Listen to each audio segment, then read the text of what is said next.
Bismillahirrahmanirrahim.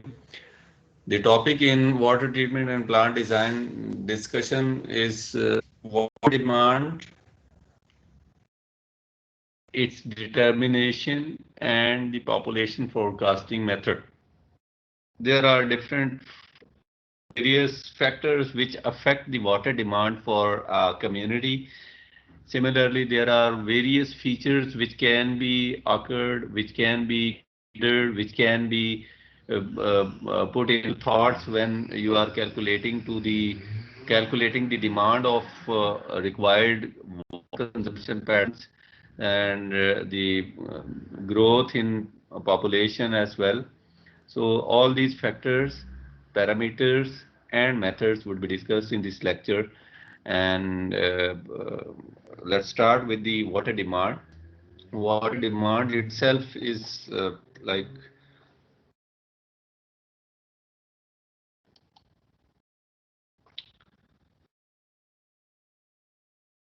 while planning a water supply scheme, it is necessary to find out not only the total yearly water demand but also to assess the required average rates of flow and the variations in these rates. The following quantities are therefore generally assessed and recorded, that is, total annual volume in liters or million liters which is required by a certain community, annual average rate of flow in liters per day, जो आपके पास average flow आ रहा है उसका volume, annual average rate of flow in litres per day per capita. तो litres per capita per day के point of view से भी जो आपको वाटर डिमांड चाहिए उसकी भी उसके यूनिट्स भी आपने डिफाइन कर लिए। ये आपके पास बेसिक यूनिट्स हैं तीनों के लिए कि जो आप जब कैलकुलेशंस कर रहे होते हैं या लेटर ऑन आपने प्लांट डिज़ाइन की कुछ कैलकुलेशंस करनी है तो उसमें आपको आइडिया होना चाहिए कि लीटर्स पर डे का क्या मतलब है और ये किस तरह से कैलकुलेट होता है वो भी हम अभी यहाँ से स्टार्ट करने लगे हैं। सबसे पहले तो हमें we must know that what are the classes of water demand. तो वाटर डिमांड में डिफरेंट क्लासिफिकेशन की हुई है हमने, जिसमें हम उन चीज़ों को देखते हुए लिटरेचर रिव्यू को, प्रीवियस प्रैक्टिसेस को, थ्रू आउट ईयर डेटा को, ये सारी चीज़ों को मैनेज करते हुए हमने ये क्लासेस डिफाइन कर दी हैं। और ये स्टैंडर्ड क्लासेस, स्टैंडर्ड्स के करीब हैं ये क्लासेस। मतलब अगर आपने इनके अलावा अगर अपनी क्लास डेवलप करनी है फॉर अ सर्टेन कम्युनिटी तो obviously you have to work upon the calculation and the collection and calculation of data। और फिर आप अपनी जो डिमांड है उसकी क्लासेस या उसकी क्लासिफिकेशन जो है उसको डेवलप कर सकते हैं। सबसे पहली क्लास है demand. This includes the water required in private building for drinking, bathing, gardening, sanitary purposes etc। जो घरों में आप एक कम्युनिटी को चाहिए water, that is called as domestic demand. और इसके जो इंटरनेशनल स्टैंडर्ड वो आप कह लें कि 200 litres per capita per day है। ठीक है।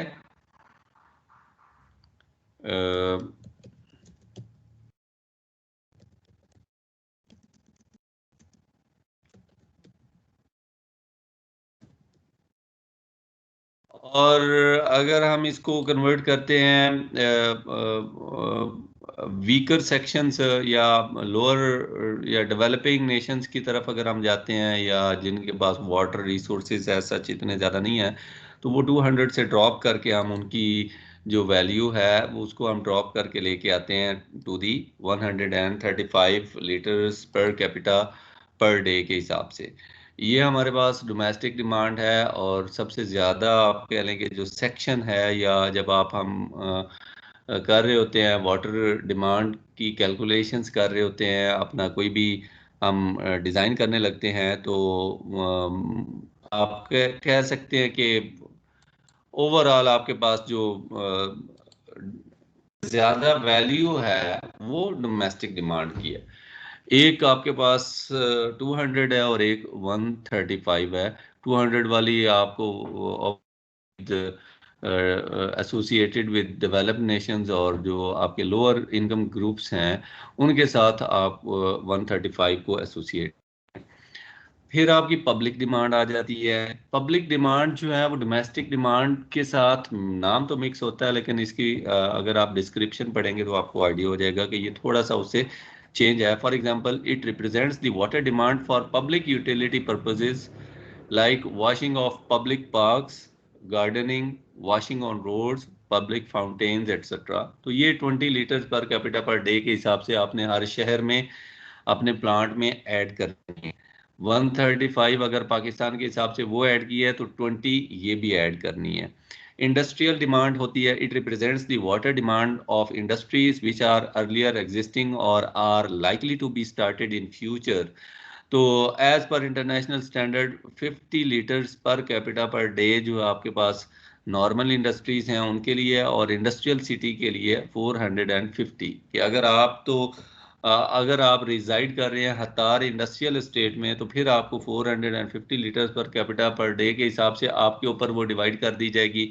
अगर आप कहीं नॉर्मल कम्युनिटी में जहाँ पे नॉर्मल इंडस्ट्रीज होती हैं वहाँ पे रह रहे हैं तो फिर आपकी यही जो कंजम्पशन पैटर्न है ये कम हो जाएगा। उसके बाद आ जाती है आपके पास commercial demand, water requirement for institutions जैसे यूनिवर्सिटीज़ हैं, school colleges universities offices in institutions के लिए, होटल्स के लिए, रेस्टोरेंट्स के लिए as per international standard 20 litres per capita per day for commercial area, और हाई कमर्शियल एरिया के लिए 50 litres per capita per day. Fire demand जो है इन पॉपुलेटेड और industrial area, fires generally break out and may lead to serious problems for controlling that situation requires sufficient quantity water that is called as fire demand. Water demand required for thefts and waste, जो आपका leakages में और इधर उधर जो आपका waste जो है वेस्ट हो जाता है। This includes the water lost in leakage and stolen water due to unauthorised water connections.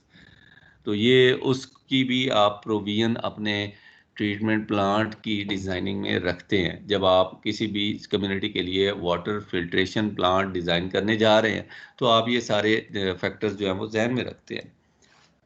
Similarly अगर आप इन सबको एक जगह पे इकट्ठा करते हैं और इनकी लोएस्ट वैल्यूज जो हैं वो developing nation, being a developing nation, अगर हम इस चीज़ को देखते हैं तो डेवलपिंग कंट्री के income group, lower income group के हवाले से अगर हम इस चीज़ को सम अप करते हैं तो ये हमारे पास overall 270 litres per capita per day accumulate हो रहा है, जो हमें एक दिन में एक बंदे के लिए प्रोवाइड करना है। और उसमें ये सारे जितने भी आपके यूजेजेस हैं वो सारे के सारे इसमें आ जाएंगे।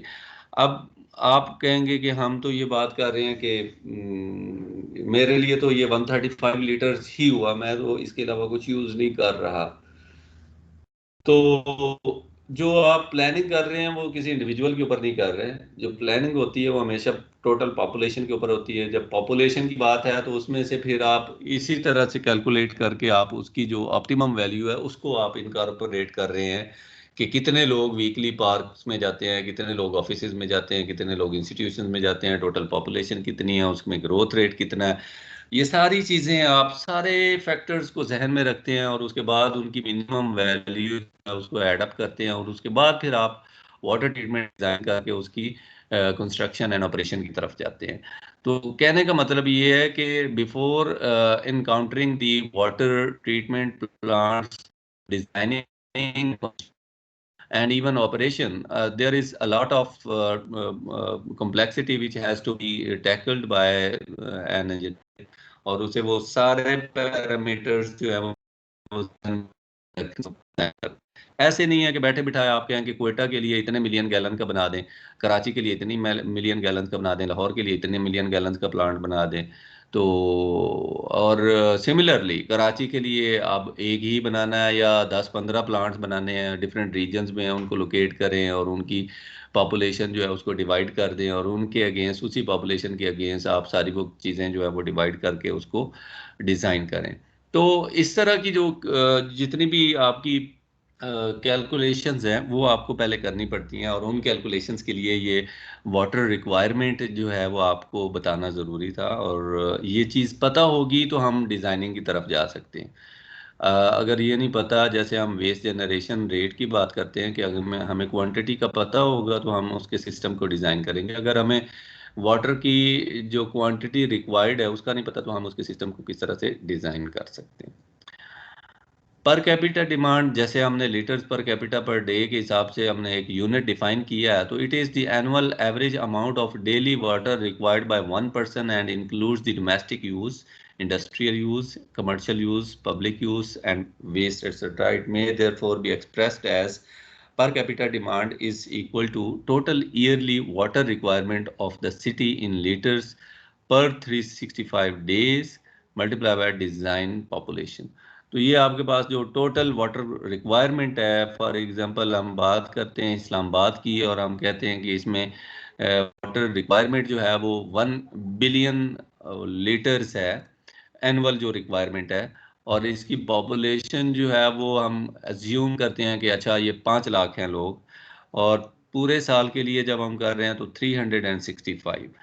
तो टोटल वाटर रिक्वायरमेंट को आप डिवाइड करते हैं 365 और 5 lakhs के साथ, तो जो आंसर आएगा वो एक एक इंडिविजुअल के लिए आपके पास वैल्यू आ जाएगी कि आपकी इस इंडिविजुअल को इतनी वाटर क्वांटिटी पूरे साल में चाहिए होगी इन लीटर्स, और वो आपको यूनिट्स देता है litres per capita per day. Daily basis पे पूरे साल में इतनी चाहिए होगी। फॉर एग्जांपल अगर उसका आंसर जैसे हमने यहाँ पे कैलकुलेट किया 270 litres per capita per day, तो ये 270 litres per capita per day daily basis पे पूरा साल चाहिए।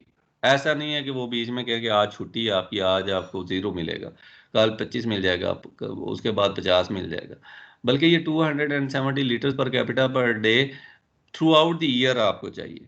आप इसकी डेफिनेशन को भी अगर देखें ना, it is the annual average amount of daily water required by one person. ठीक है। इस डिमांड को जो ये डेली बेसिस पे पूरे साल के लिए चाहिए, इस डिमांड को कौन कौन से फैक्टर्स अफेक्ट करते हैं, किसी भी सिटी में कौन कौन से फैक्टर्स ऐसे हैं? तो there are a lot of factors which can disturb or affect the water demand. Most prominent of those factors are size of the city, climatic conditions, evaporation rates क्या हैं, types of habitat of people, high income है, low income है, industrial और commercial activities, quality of water supplies, pressure in distribution system, development of sewage facilities। ये सारी चीजें अब आपके पास फैक्टर्स हैं जो वाटर डिमांड को अफेक्ट करते हैं। डिजाइन पीरियड किसको कहते हैं? It is the number of years in future for which the given facility is available to meet the demand.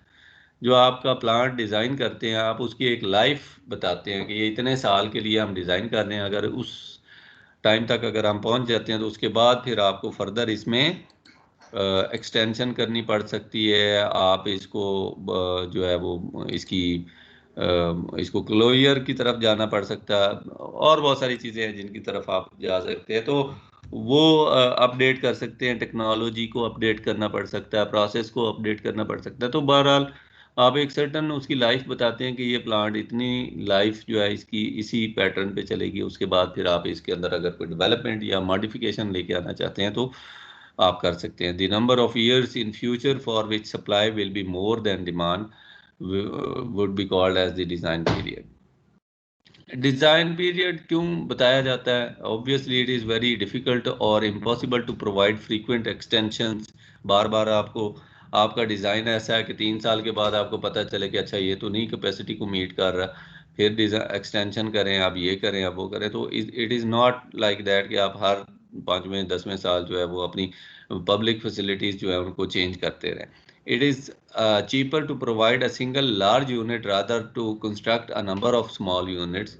तो उसमें भी अगर आपने डिज़ाइन उसकी जो लाइफ है उसको अगर प्रॉपर आपने डिज़ाइन किया तो आपका एक ही लार्ज यूनिट जो है वो ज़्यादा इफेक्टिव होगा as compare to the other small units जो आप बहुत ज़्यादा जगहों पे सेटेलाइट एरियाज में बना देंगे। अगर पॉसिबल हो तो एक ही जगह पे आप एक बड़ा यूनिट लगा लें। इसके अलावा कुछ चीज़ें हैं वेबसाइट्स डेफिनेशंस के नाम से जो हमारे इस सर्वे टाइप चीज़ों में इस्तेमाल होती हैं, और बेसिक जो हमारी कैलकुलेशंस हैं उनमें हम यूज़ करते हैं टर्मिनोलॉजीज़ को। जैसे प्रोजेक्शन है तो हम प्रोजेक्ट करते हैं an estimate of future possibilities based on current trend. तो जो नॉर्मल एग्जिस्टिंग सिचुएशन चल रही होती है उसको देखते हुए प्रोजेक्शन हम करते हैं। जैसे आप देख रहे होते हैं तो जो इवन कोई मैच चल रहा होता है तो उसमें दोनों टीम्स की प्रोजेक्शन उन्होंने बताई होती है कि अच्छा इसकी प्रोजेक्शन इतनी है, विन परसेंटेज की प्रोजेक्शन इतनी है इसकी, और इसकी इतनी है। या इसी तरह से कोई स्कोर्स हैं या गोल्स हैं तो उनकी प्रिडिक्शन की होती है। तो ये एक एग्जिस्टिंग सिचुएशन को जो देख के आप आगे प्रोजेक्ट करते हैं, बताते हैं, that is called as projection. Estimate क्या होता है? रफ और approximate calculation, a numerical value obtained from a statistical sample and assigned to a population parameter। जो आप एस्टिमेट करते हैं, ये कॉस्ट हो सकती है, वाटर डिमांड हो सकती है, और चीज़ें हो सकती हैं। फोरकास्ट क्या होता है? टू कैलकुलेट और predict some future event or condition, usually as a result of study and analysis of available pertinent data।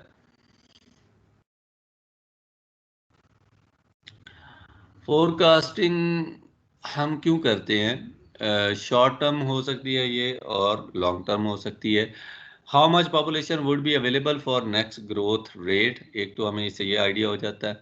दूसरा, working on proposals without without knowing what to expect could result in a waste of time. अगर आपको आप ये नहीं forecast कर सकते और सारी जो ग्रोथ रेट्स हैं फ्यूचर में जाके तो कोई नहीं डिटरमाइन कर सकता। Obviously you have to project और you have to forecast things. तो अगर आपका वो एनालिसिस स्ट्रांग नहीं है तो फिर आपके प्रपोजल्स जो हैं वो फेलियर की तरफ जा सकते हैं। Long term planning for long lasting population assets, borrowing is usually a long term commitment and growth rate occurs in the future as well। अगर हम इनको सम अप करें, जो फोरकास्टिंग मेथड्स होते हैं, ये फोरकास्टिंग मेथड्स भी हम कुछ पढ़ लेते हैं, और उनको जो फैक्टर्स अफेक्ट करते हैं वो यहाँ पे हम डिस्कस कर रहे हैं बेसिकली। कि उसकी प्लॉजिबिलिटी क्या है, कि फिजिबिलिटी क्या है। अगर कोई आपने फोरकास्टिंग की है तो वो फिजिबल भी है या नहीं है, और अगर फिजिबल है तो उसकी क्या फिजिबिलिटी है।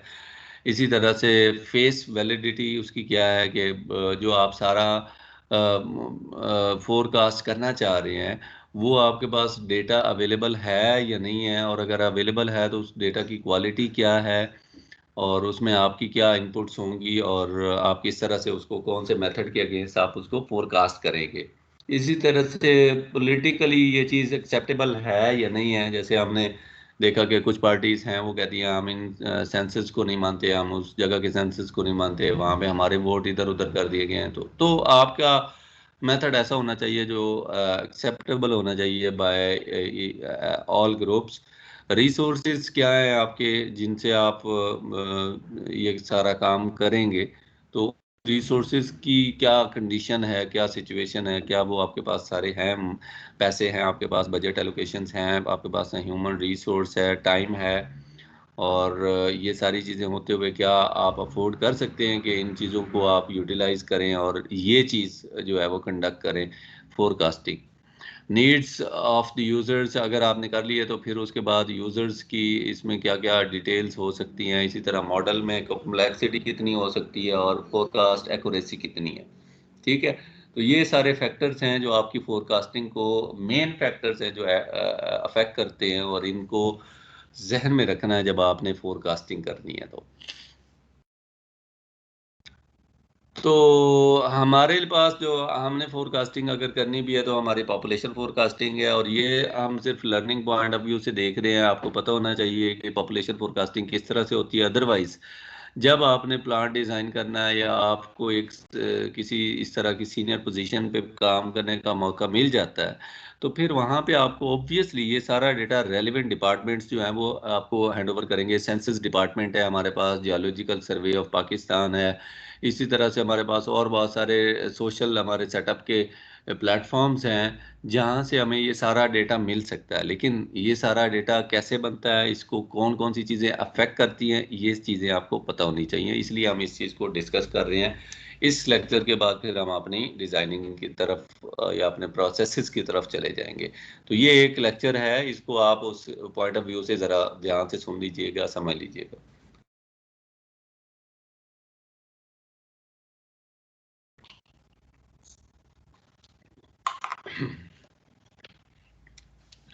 Population forecasting.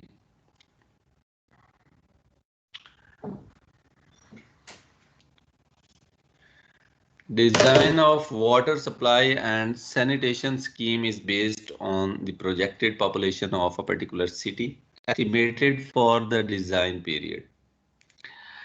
Any underestimate value will make a system inadequate for the purpose intended.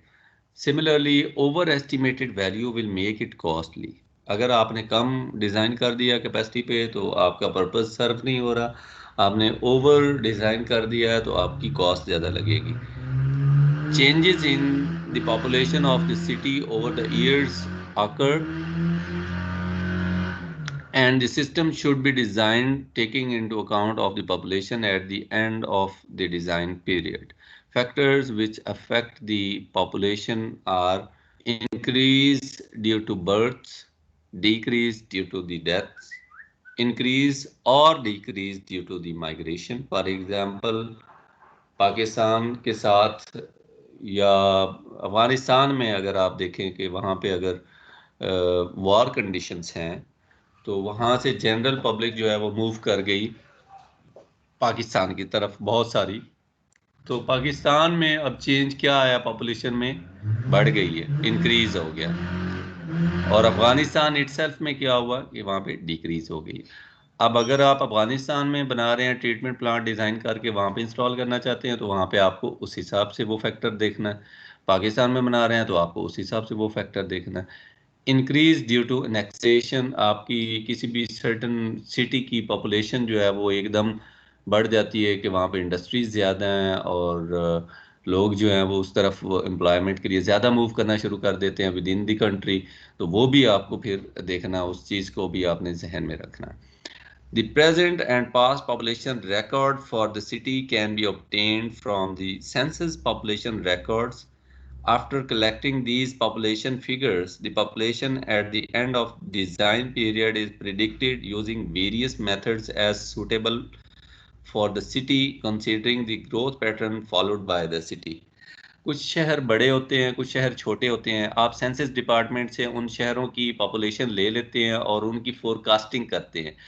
Forecasting आप इस तरह से करते हैं, फॉर एग्जांपल आपको आज अगर ट्रीटमेंट प्लांट डिज़ाइन करना पड़ जाता है तो आप कहते हैं कि ये अगले 30 साल के लिए हम डिज़ाइन कर रहे हैं।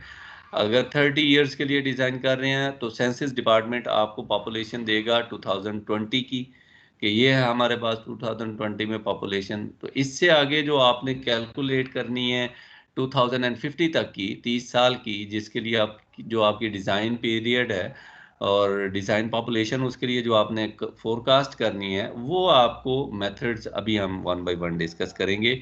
और उसमें छोटे शहरों के लिए डिफरेंट मेथड्स होंगे, बड़े शहरों के लिए डिफरेंट मेथड्स हैं। 5-6 मेथड्स हैं और स्मॉल सी कैलकुलेशंस हैं, सिंपल कैलकुलेशंस हैं।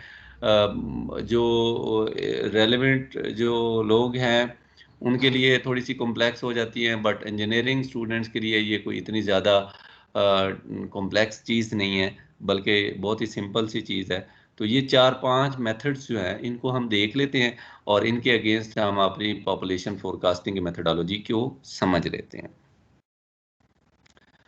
ये मेथड्स ये लिखे हुए हैं जी आपके सामने।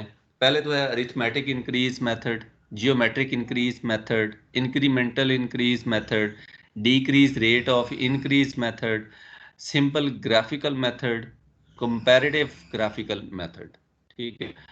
पहले 3-4 जो हैं उनकी तो हम कैलकुलेशंस करेंगे, आखिरी 2 जो हैं वो सिंपल ग्राफ हैं कि आपकी पॉपुलेशन जो है आपको पहले सिंपल ग्राफिकल मेथड में आपकी पॉपुलेशन है, उसके आपके पास पिछला डेटा है अगर 50 साल का, तो आप उसके अगले पॉइंट्स जो हैं उनको ग्राफ पे ही मार्क कर लेते हैं कि ये यहाँ तक जा सकती है, और उसको आप कंसीडर कर लेते हैं ग्राफिकल मेथड के पॉइंट ऑफ व्यू से। कंपैरेटिव ग्राफिकल मेथड में ये होता है कि आप कहते हैं कि हम सियालकोट में बना चुके हैं ये फैसिलिटी और बड़ा इफेक्टिवली यूटिलाइज कर चुके हैं। Sialkot and Gujrat are almost similar cities, similar population, similar culture, similar number of individual, similar area, सारी चीज़ें एक जैसी हैं। तो फिर आप कंपेयर कर लेते हैं, उनका ग्राफ जो है वो इनके ग्राफ के साथ कंपेयर कर लेते हैं कि इनकी एग्जिस्टिंग पॉपुलेशन भी इनकी तरह इतनी ही होगी। तो ये कंपैरिजन है, ये दोनों ग्राफिकल मेथड्स हैं। ये दो तो यहाँ पे मतलब आपको जब इनके ग्राफ देखेंगे तो आपको समझ आ जाएगी। उनकी जो एक्सप्लेनेशन है वो मैंने आपको यहीं पे कर दी है। बाकी जो 4 हैं उनमें से भी पहले 2 बिल्कुल इजी से हैं कि आप सिंपल एवरेज लेते हैं, अगले में ऐड कर देते हैं, पिछले की एवरेज लेते हैं, अगले में ऐड कर देते हैं, डिफरेंस लेते हैं, अगले में ऐड कर देते हैं, एवरेज डिफरेंस लेते हैं, वो ऐड कर देते हैं। तो वो भी आपके लिए ईजी है। इंक्रीमेंटल इंक्रीज मेथड और decrease rate of increase method जो है इनको थोड़ा सा आपको देखना पड़ेगा, इसके अंदर भी इतनी ज़्यादा कॉम्प्लेक्सिटी नहीं है लेकिन बहुत इजी है।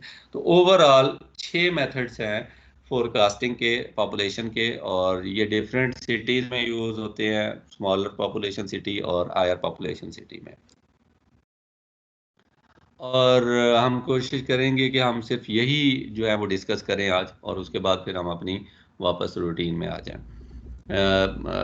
इट इज़ बिकॉज आज हमें दोनों क्लासेस इकट्ठी मिल गई हैं और ऑब्वियसली हमारे पास थोड़ा टाइम शॉर्ट है नमाज से पहले। तो मैंने ये डिसाइड किया था कि हम ये जो कैलकुलेशन वाला जो है पोर्शन, इसको आज ही हम दोनों सब्जेक्ट्स के कैलकुलेशन जो है statistical analysis and population forecasting जो है आज ही हम दोनों का और इसके अलावा आप लोग विलिंग होंगे और आप लोगों के पास टाइम है तो वी कैन कंडक्ट 2 और 3 classes in at this weekend as well for both subjects. एक भी आप अगर कंडक्ट कर लेते हैं तो that would be a great favour, और that would be a great involvement के हमारा जो सब्जेक्ट है उसमें irrespective of the time table, irrespective of the pressure of classes, अगर आप इजी फील करेंगे तो हम कंडक्ट कर सकते हैं, no problem at all. I am available at any time. Anyhow, the first method of arithmetic increase method for the population forecasting is here. This method is suitable for large and old city with considerable development. ठीक है, एक तो इसकी applicability देख रहे हैं आप, जितना सिंपल है इतना ही आप मतलब बड़े और ओल्ड फैशन सिटी के ऊपर आप ये अप्लाई करेंगे। If it is used for small, average or comparatively new cities, it will give lower population estimates than actual values. In this method, the average increase in population per decade is calculated from the past census reports. This increase is added to the present population to find out the population of the next decade. Thus, it is assumed that the population is increasing at a constant rate. तो the rate of change of population with respect to time is constant. ठीक है, dp over dt is equal to a constant. ये हमारे पास इसकी कुछ calculations हैं, अगर हम इनको देखें तो ये एक ही एग्जांपल है स्टैटिस्टिकल एनालिसिस की तरह, एक ही एग्जांपल है। इसी एग्जांपल के ऊपर हमने सारे मेथड्स अप्लाई करने हैं, तो इसलिए जो आसान एग्जांपल है हमारे पास, जो जो आसान फोरकास्टिंग मेथड है जो अभी हम डिस्कस कर रहे हैं, इसमें आप एटलीस्ट इस डेटा को अच्छी तरह से समझ लें। जब डेटा को समझ लेते हैं तो फिर आपको आगे इसके ऊपर डिफरेंट मेथड्स अप्लाई करने में आसानी होगी। इसकी भी मैं आपके साथ वीडियो शेयर कर दूंगा, ये दोनों कैलकुलेशंस के पॉइंट ऑफ व्यू से और आपकी जो डिज़ाइनिंग है, मॉडलिंग है, उसमें बहुत बड़ा रोल है इन दोनों का। आपको फेलियर की तरफ भी लेके जा सकते हैं, सक्सेस की तरफ भी लेके जा सकते हैं। तो इस वजह से मैंने डिसाइड किया था कि इन दोनों लेक्चर्स की वीडियोस आपके साथ शेयर कर लूँगा। इसके अलावा जो चीज़ें मैंने आपसे लास्ट टाइम भी डिस्कस किया था, आपसे शेयर किया था कि मैं कोशिश कर रहा हूँ कि जो कैलकुलेशंस हैं उनको पर्टिकुलरली आपके लिए वो किसी तरह से मैं क्लासरूम में रिकॉर्ड करके तो वो भी आपके साथ शेयर कर लूँ, जो डिज़ाइनिंग कैलकुलेशंस हैं।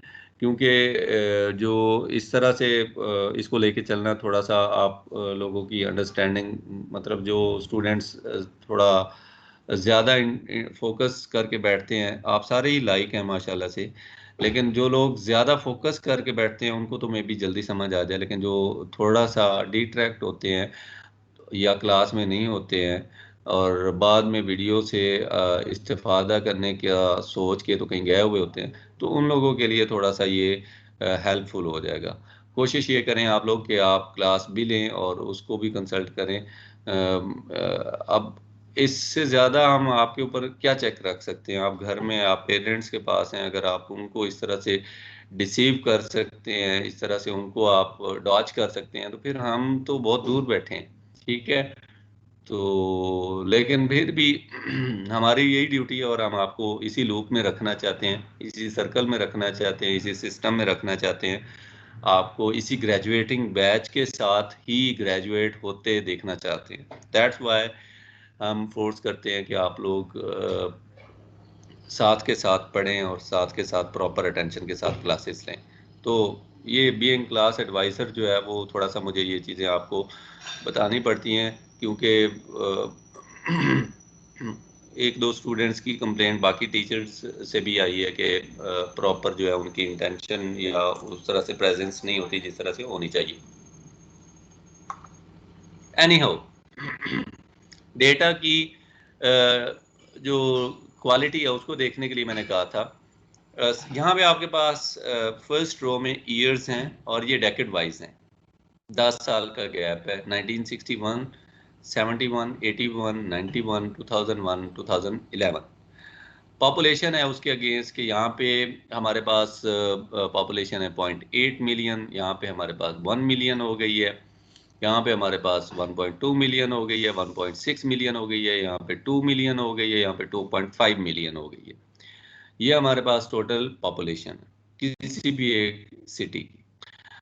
और इसको हमने, जो हमारा फोरकास्टिंग मेथड है अरिथमेटिक इंक्रीज मेथड, उसके अगेंस्ट हमने देखना है फॉर अ लार्जर सिटी, और उसमें हमने ये टेबल बना लिया, अपना डेवलप कर लिया, इसी डेटा का हमने ये जो वर्टिकल टेबल बना लिया है, और इसके अगेंस्ट हम ये मेथड अप्लाई करने लगे।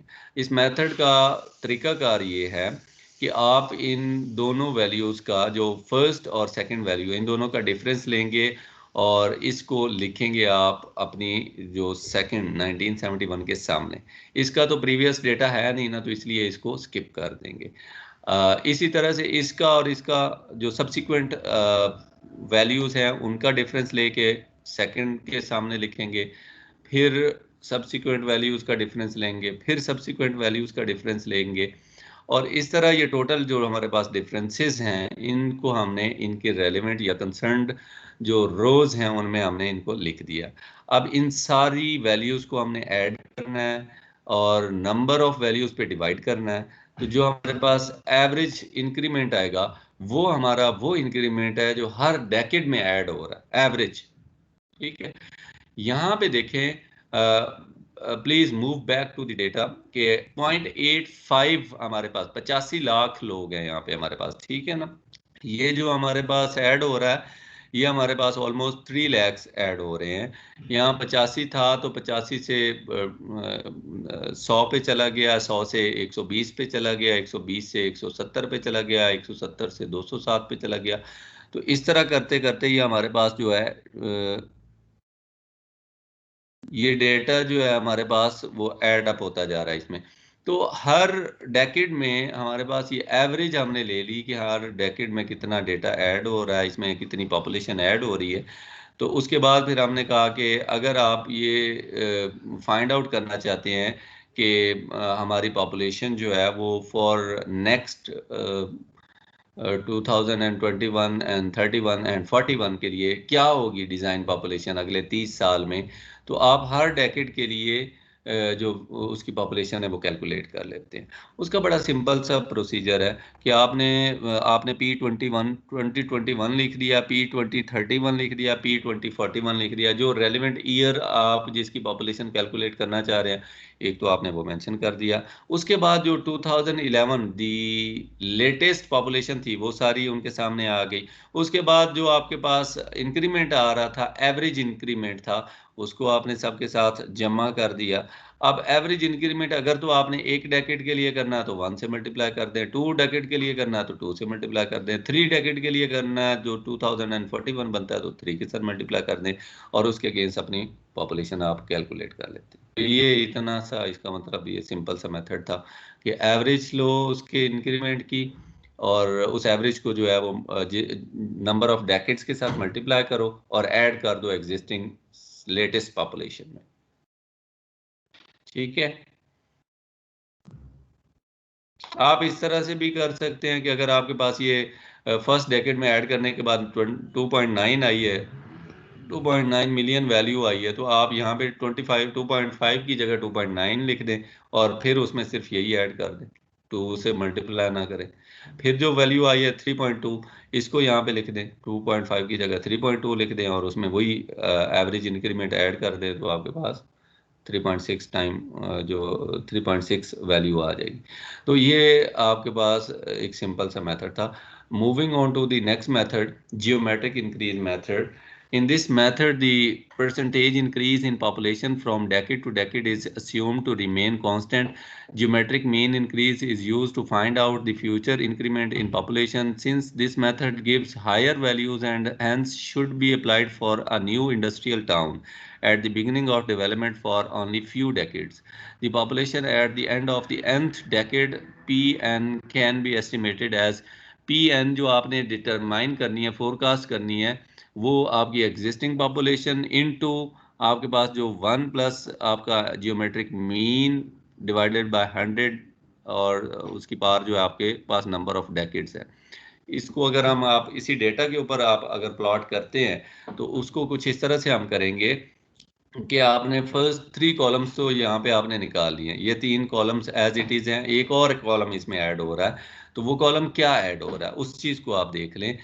वो कॉलम ये है कि आपके पास ईयर्स आ गया, टोटल पॉपुलेशन उनके अगेंस्ट आ गई जो सेंसस डिपार्टमेंट ने आपको दी, आपने ये इंक्रीमेंट खुद से कैलकुलेट किए थे, इन दोनों का डिफरेंस लेके उनके सामने लिखते गए। जब ये सारी आपके पास आ गई तो इसके बाद जब आपने पहले एवरेज लेके ऐड करना शुरू कर दिया तो अब आप जियोमेट्रिकल इंक्रीज की तरफ जा रहे हैं। जियोमेट्रिकल इंक्रीज की तरफ जा रहे हैं तो अब इसमें एक डिफरेंस आ रहा है। क्या डिफरेंस आ रहा है कि ये हायर वैल्यूज देता है, हायर वैल्यूज देता है, तो फिर क्या करें जी, फिर आप ये करें कि इसको न्यू सिटीज जो डेवलप हो रहे हैं उनके लिए, जो स्मॉलर सिटीज हैं उनके लिए ये मेथड यूज करना है। जो पिछला मेथड था वो आपको लोअर वैल्यूज दे रहा था और वो कांस्टेंट वैल्यूज दे रहा था, कांस्टेंट वैल्यूज आपको बड़े शहरों में जो है वो अप्लाइड कर सकते हैं, आप अप्लाई कर सकते हैं। यहाँ पे अब इसमें जो चीज ऐड अप हुई है वो फोर्थ कॉलम है, उसको मैं समझाने लगा हूँ, उसको आप थोड़ा सा गौर से देख लीजिएगा कि आपके पास जो ये इंक्रीमेंट्स हैं, इन इंक्रीमेंट्स को आपने इस तरह से देख लिया कि अब जो आपके पास ये इंक्रीमेंट आया इसको डिवाइड किया आपने इसकी प्रीवियस पॉपुलेशन के पास, ठीक है, इससे प्रीवियस डेकेड की पॉपुलेशन के साथ।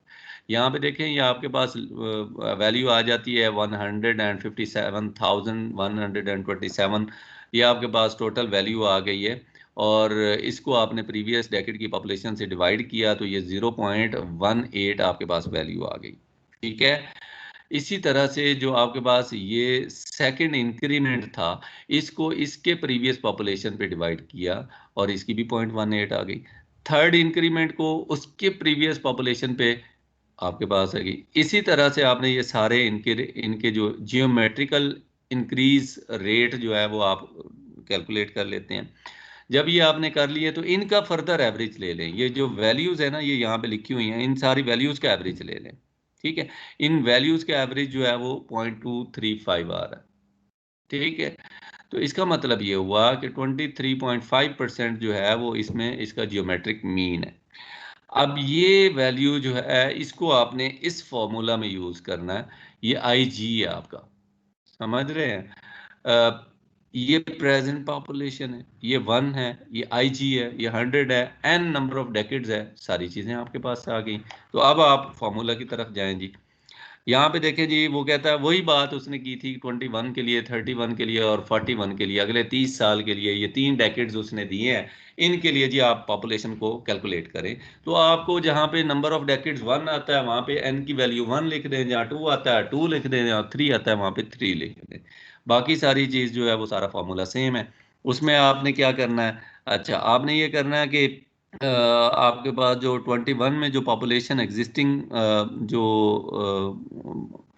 एग्जिस्टिंग के एक डेकेड बाद आएगी, वो ये होगी कि आपके पास जो ओवरऑल पॉपुलेशन एग्जिस्टिंग थी वो आपने यहाँ पे लिख दी। जैसे यहाँ पे हमारे पास फार्मूला में गिवन है ऑलरेडी कि हमने एग्जिस्टिंग पॉपुलेशन जो है वो यहाँ पे मार्क करनी है। वो मार्क करने के बाद 1 + 0.235, ये आपने खुद ये सारी कैलकुलेशन ये आपने खुद की है।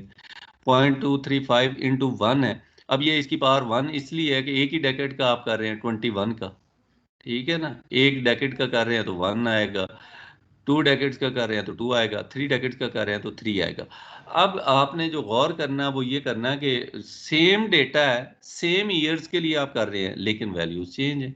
कैसे चेंज है जी, कि आपकी यहाँ पे जो फर्स्ट डेकेड के लिए है वो 3.1 आ रही है, 3.2 आ रही है वैल्यू, ऑलमोस्ट 3.2 है। जबकि यहाँ पे आपके पास जो वैल्यू थी 2.9 थी। तो ये लार्जर सिटी के लिए कांस्टेंट वैल्यू है, वो स्मॉलर सिटी के लिए हायर वैल्यू है। ये डिफरेंस आपको बताना चाह रहा था, ये ध्यान में रखना। आप यही formula existing population into 1 plus आपका जियोमेट्रिक मीन इंटू 2 जो है उसकी पावर आपने आइडेंटिफाई की है, क्योंकि 2021 का डेटा आप कर रहे हैं तो इसमें 3.4 आ गया। इसी तरह 2041 के लिए आपने 3 यहाँ पे इसको इसकी पावर जो है उसको 3 जो है वो लिखा है। तो उससे आपका उसकी वैल्यू जो है वो 4.9 के आसपास चली गई है। जबकि यहाँ पे आपके पास ये 3.6 थी। 3.6 वैल्यू कहाँ पे है और 4.9 कहाँ पे है, तो उससे अंदाज़ा लगाएं कि वो कितनी हायर वैल्यूज़ ये मेथड दे रहा है। और ये फिर वो उन सिटीज़ के लिए जहाँ पे नेक्सेशन माइग्रेशन बहुत ज़्यादा हो रही है, नया शहर बन रहा है, लोग बहुत ज़्यादा जा रहे हैं कि अच्छा जी यहाँ पे ज़्यादा अपॉर्चुनिटीज़ होंगी, यहाँ पे ज़्यादा अच्छी फैसिलिटीज़ होंगी, तो इस तरह से वो लोग जो है वो उसकी पॉपुलेशन के इंक्रीज रेट को एनहांस कर देते हैं relatively faster basis पे as compared to the other methods। Incremental increase method है जो हम थर्ड मेथड है हमारे पास। This method is modification of arithmetical increase method, जो प्रीवियस हमारा मेथड है उसकी मॉडिफिकेशन है। And it is suitable for an average size town under normal condition where the growth rate is found to be an in increasing order. While adopting this method, the increase in increment is considered for calculating future population. The incremental increase is determined for each decade from the past population, and the average value is added to the present population along with the average rate of the increase. इसकी example भी आप अगर देखेंगे तो आपको ज़्यादा समझ लग जाएगी। आप इसका फार्मूला देखें, इस फार्मूला में कोई भी चीज़ ऐसी नहीं है जो आपको आपके लिए कोई नई हो, सिवाय इसके कि ये पॉपुलेशन है आफ्टर nth डेकेड जो आपने डिज़ाइन करनी है। एक्स आपके पास एवरेज इंक्रीज है जो आप ऑलरेडी यहाँ पे फर्स्ट एग्जांपल में कैलकुलेट कर चुके हैं। ये आपके पास एवरेज इंक्रीज है, ये देखें एवरेज इंक्रीमेंट क्या है, 3,45,463, ये आपके पास एक्स है। और इसी तरह से वाई जो है इंक्रीमेंटल इंक्रीज है आपके पास। इंक्रीमेंटल इंक्रीज आप ये इंक्रीमेंट्स निकाल चुके हैं इंडिविजुअल बेसिस पे ऑलरेडी। तो कोई चीज़ ऐसी नहीं है जो नई हो। तो इस तरह से अगर हम इस चीज़ को फर्दर अगर हम देखें तो एक्स आपके पास ये है जो आप ऑलरेडी इसमें कैलकुलेट कर चुके हैं। और इंक्रीमेंटल इंक्रीज इन्होंने क्या किया कि पहले तो आपने इन दोनों का डिफरेंस लिया और इसके सामने इसका डिफरेंस लिख दिया। अब फर्दर आप इन दोनों का डिफरेंस लेके उसको इंक्रीमेंटल इंक्रीज की कैटेगरी में करें। ये इंक्रीज है तो इंक्रीज में भी कितना इंक्रीमेंट लग रहा है, इंक्रीमेंटल इंक्रीज उसके सामने वो लिखते जा रहे हैं। ठीक है, ये भी आपने कैलकुलेट कर लिया, ये भी कैलकुलेट कर लिया, इन दोनों की एवरेज ले ली है। अब आपके पास पॉपुलेशन जो डिज़ाइन करनी है आपने वो 2021 के लिए करनी है, 2031 के लिए करनी है, 2041 के लिए करनी है। 2021 के लिए जो आपके पास एग्जिस्टिंग पॉपुलेशन है, जो कि आपके पास 2011 की एग्जिस्टिंग पॉपुलेशन थी, वो लास्ट पॉपुलेशन अपडेटेड, ये आपने यहाँ पे लिख दी। उसके बाद आपने फॉर्मूला में कहा कि यहाँ पे आपके पास x होना चाहिए, वो x आपके पास यहाँ से आ गई वैल्यू। उसके बाद आपने ये सारा फार्मूला में जो ऑलरेडी वही वैल्यूज हैं जो चल रही हैं, नंबर ऑफ डेकेड्स कितने लगाने हैं, क्या करना है, और इंक्रीमेंटल इंक्रीज जो है वो आपके पास 28,754, जो ये सारी वैल्यूज लास्ट टेबल वाली है, लास्ट कॉलम वाली हैं, सॉरी, इन सारी वैल्यूज की आपने एवरेज ले ली। अब आपकी इस कैलकुलेशन को अगर सिर्फ आप 2021 के लिए समझ लें तो सारे ईयर्स के लिए यही कैलकुलेशन है, सिवाय इसके कि आपका एन की वैल्यू चेंज हो। एक जगह पे एन की वैल्यू 1 है, एक जगह पे एन की वैल्यू 2 है, एक जगह पे एन की वैल्यू 3 है, बाकी सारी वैल्यूज सेम है।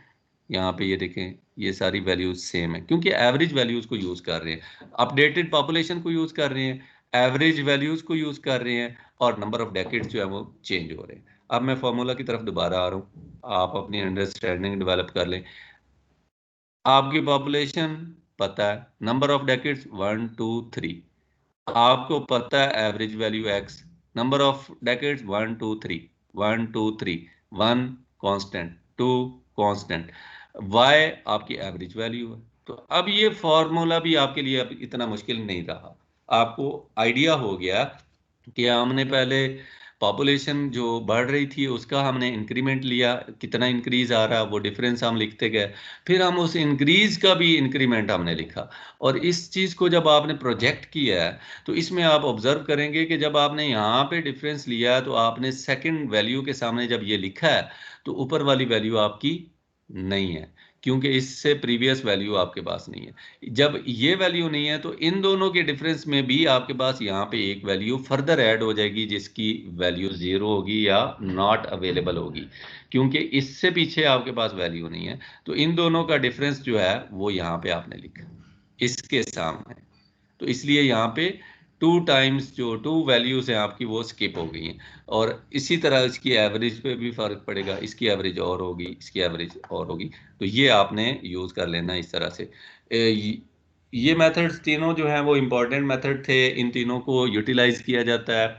पहला मेथड जो है वो लार्जर सिटी के लिए था, दूसरा मेथड जो था वो smaller and new developing city के लिए था, जो तीसरा मेथड मैंने पढ़ाया वो एवरेज साइज सिटी के लिए था।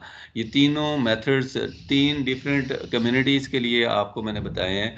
इन तीनों को आप याद रखिएगा, इन तीनों को प्रैक्टिस करना है, इन तीनों को आपने गिवन पॉपुलेशन पे आपने इसके ऊपर जो है वो काम करना है।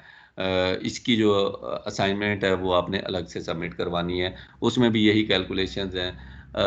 अभी आपको में भी लगे कि अच्छा हर चीज़ के साथ हमें ये साथ एक टास्क मिल रहा है, तो ये सारी चीज़ें जो है ना वो सिर्फ आपकी प्रैक्टिस के लिए हैं, क्योंकि आप लोग जो सबको हमने साथ लेके चलना है, ठीक है। तो जब आपको साथ लेके चलना है तो आपको उस तरह के टास्क दे के आपको उस प्रोसेस में से गुजारना है, ताकि आपकी अंडरस्टैंडिंग डेवलप हो। ये आज गुजर गया, आज आपको बड़ा इजी लग रहा है, आपको बड़ी अच्छी समझ आ गई है, आज गुजर गया तो आगे इतनी चीज़ें कॉम्प्लेक्स आनी है कि ये इजी भी भूल जाना है। तो इसलिए इसको टाइम से साथ के साथ कर लीजिएगा, और नेक्स्ट क्लास से पहले ये भी सबमिट करवा दीजिएगा। क्या करना है वो मैं आगे बताता हूँ, पहले हम अपने प्रोसेसेस पूरे कर लें। ग्राफिकल मेथड में वही बात मैंने आपको जो पहले बताया, इसको मैं पहले एक्सप्लेन कर चुका हूँ, we should not waste our time. ये इतने ज़्यादा आप कह लें रिलायबल भी नहीं है, जो कैलकुलेशंस वाले हैं वो ज़्यादा रिलायबल है। In this method, the populations of the last few decades are correctly plotted to the suitable scale on graph. The population curve is smooth extended for getting further future population. This extension should be done carefully and it requires proper experience and judgment. The best way to applying this method is to extend the curve by comparing with population curve of some other similar cities having the similar growth condition. तो अब यहाँ पे इन्होंने ये देखे ना, आपको यहाँ पे 2021 तक का डेटा दिया हुआ है, 2011 तक का डेटा दिया हुआ है। तो 2011 से लेके आपने 2021 और 31 तक का डेटा, 41 तक का डेटा आपने खुद से प्लॉट कर लेना। तो ये आप जिस पैटर्न पे इंक्रीज हो रहा है उसी पैटर्न से आप इसको लेके जा रहे हैं। तो ये सिंपल सी कैलकुलेशन है, कैलकुलेशन क्या ग्राफिकल रिप्रेजेंटेशन है। इसी तरह यहाँ पे भी है आपके पास। इसमें जो डिस्क्रिप्शन है वो डिस्क्रिप्शन से ज़्यादा आपको मैं ग्राफ समझा देता हूँ कि आप 5-6 cities ABCD are different cities और उनकी एक ही ग्राफ के ऊपर आप ड्रा की हुई आपके पास ड्राइंग है, एक ही ग्राफ के ऊपर उनकी पॉपुलेशन के ट्रेंड्स हैं। तो आप फिर उस ग्राफ को देखते हुए, अपनी पॉपुलेशन को देखते हुए, उसकी एवरेज जो है वो आप अपनी सिटी के लिए कंसीडर कर लेते हैं। फॉर एग्जांपल आप कहते हैं मुल्तान, सियालकोट, गुजरात, गुजरांवाला, इवन साथ आप इसको वजीराबाद टाइप सिटी को भी साथ मिला लेते हैं। तो इस तरह के जो सिटीज़ हैं, जो एक ही कम्युनिटी है और एक ही तरह के लोग हैं और उनका एक ही तरह का पैटर्न है, एक ही तरह की पॉपुलेशन है, उन सब की कर्व्स को एक ही ग्राफ पे ड्रा किया, उनको कंपेयर करते हुए अपनी नई कर्व जो डॉटेड लाइन में है उसको आपने एक्सटेंड कर लिया। ठीक है, तो ये कंपैरिजन हो गया। यहाँ पे कंपैरिजन नहीं था, यहाँ पे सिर्फ ग्राफ को एक्सटेंड किया गया, सिंगल ग्राफ था, उसी शहर का डेटा था। यहाँ पे उस शहर का डेटा है ही नहीं हमारे पास, सेंसस डिपार्टमेंट कहता है हमारे पास उस शहर का डेटा ही नहीं है। तो आप उस शहर की तरह के 5 और 6 और सिटीज पकड़ें, उनका डेटा लें, उनको प्लॉट करें और उनसे आप अपनी एवरेज वैल्यू जो है वो डॉटेड लाइन की तरह आप अपनी फाइंड आउट कर लें। सोर्सेज क्या हो सकते हैं? Public and private sector forecast हो सकती हैं। फोरकास्ट में be based on large quantities of current and historical data, ये आपके पास सोर्सेज हो सकते हैं। इसके अलावा projections are important to comprehensive plans for the future, community general plans for residential land use, commercial land use, related land uses like transportation system, sewage system, schools, colleges, hospitals, and other allied facilities which are built for the support of community। तो उन सब के लिए आपकी projections जो हैं वो important होती हैं, सिर्फ वाटर ट्रीटमेंट के लिए नहीं है, बल्कि ये सारी की सारी हर तरह के प्रोजेक्ट्स में यूटिलाइज की जा सकती हैं जो पब्लिक प्रोजेक्ट्स हैं। Assumptions and conventions क्या हैं? Population change reflects the change in aggregate of 3 factors: birth, death, migration. These factors are time related and are caused by other time related factors like health levels हो सकते हैं, economic conditions हो सकती हैं। Migration economic conditions की तरह वजह से हो सकती है और डेथ्स और बर्थ जो है वो हेल्थ लेवल्स के साथ एसोसिएटेड है। Time is a proxy that reflects that the net effect of a large number of unmeasured events.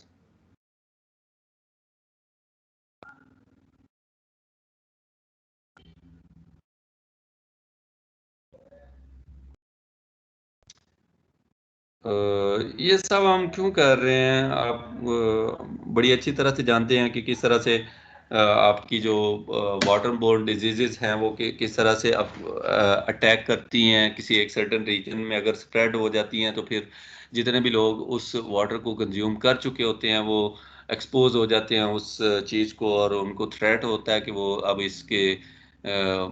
इसकी वजह से जो है वो अफेक्ट हो सकते हैं। और इसी तरह बहुत सारे सीवियर केसेस भी होते हैं जो आपको मीडिया रिपोर्ट करता है कि किस तरह से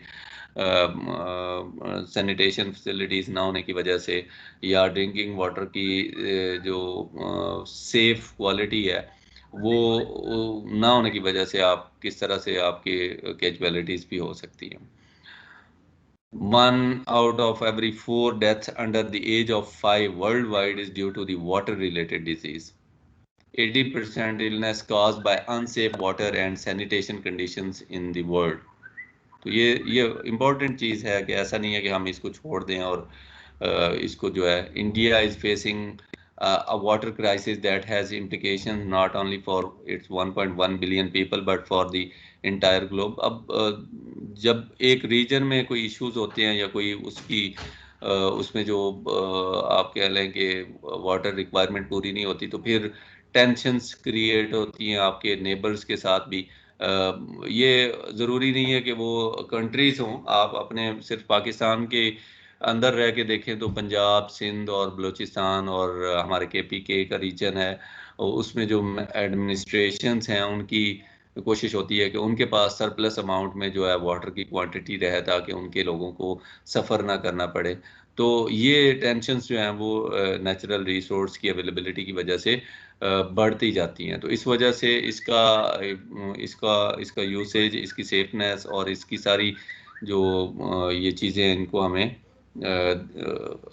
स्टडी करना पड़ता है, डिज़ाइन करना पड़ता है। अदरवाइज जो है वो फिर हम आहिस्ता आहिस्ता हम जो है वो वाटर डिप्लेटेड जो रीजन्स हैं उनकी तरफ हम मूव कर जाते हैं।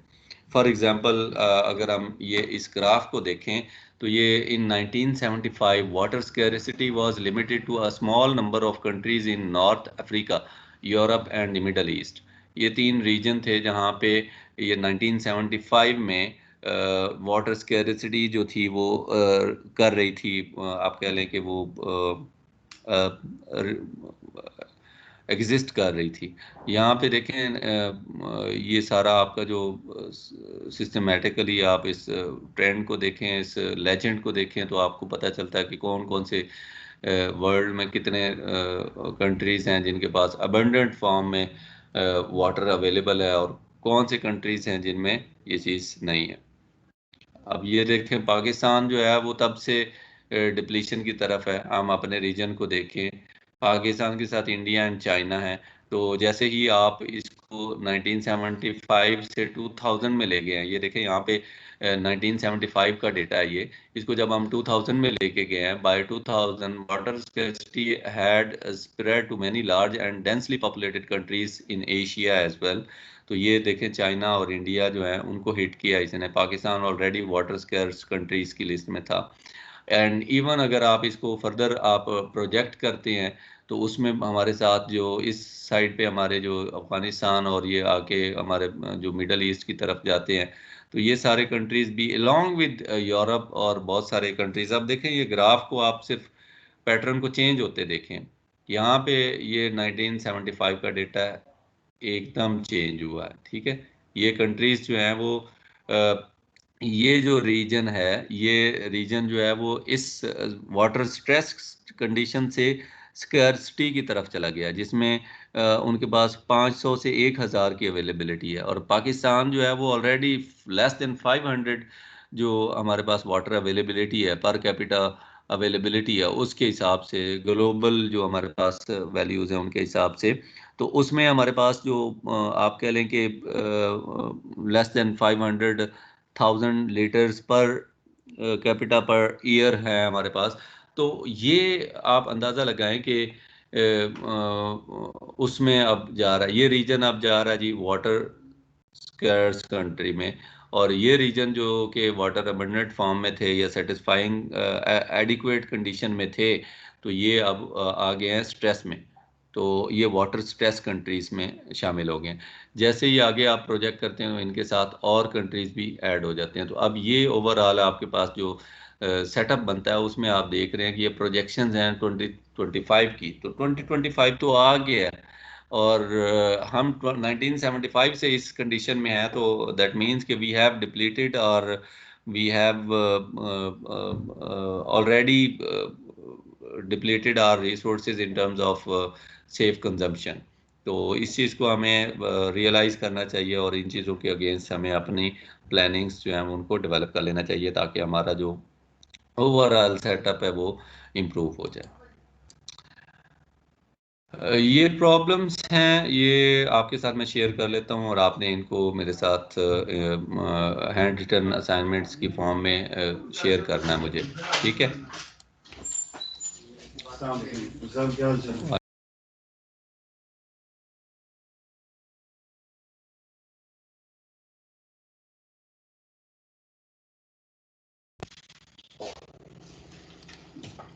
एक ये है आपके पास और एक ये है डेटा।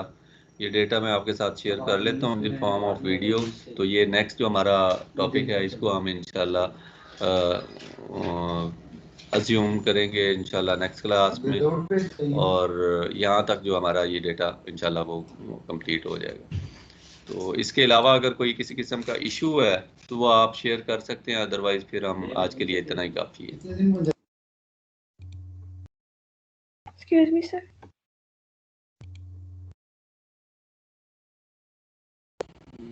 जी सबाहत, आपका कोई इशू है? नो सर, मैं मुबशरा, मुझे आपसे एक बात पूछनी थी। अच्छा ठीक है, अगर कोई इशू नहीं है तो फिर आपके साथ दोनों लेक्चर्स शेयर कर लेता हूँ, तो आप इनको जो है अकॉर्डिंगली फिर हैंडल कर लीजिएगा। सर मुझे आपसे एक बात पूछनी थी सर, मुबशरा। जी बताएं। सर आपने हमें जो सेमेस्टर प्रोजेक्ट में कहा है कि हमने वाटर ट्रीटमेंट प्लांट को विजिट करना है, सर उसके बारे में आपसे पूछना था कि अगर हम उसको अभी विजिट करें या जब आप कुछ लेक्चर्स पढ़ा लें उसके बाद, और उसमें हमें क्या इन्फॉर्मेशन जो हमें गैदर करनी है उस पर फोकस करना चाहिए हमें। आई रिकमेंड कि आप उसको लेटर ऑन विजिट करें, रादर कि अभी आप विजिट कर लें। अभी आप जाएंगे तो बहुत सारा डेटा आप मिस कर आएंगे। आप इसको जो है ना बाद में विजिट कर लें तो it's better for everybody. Right sir, thank you sir. चलें ठीक है, थैंक यू अल्लाह हाफिज़। अल्लाह हाफिज़। Okay sir.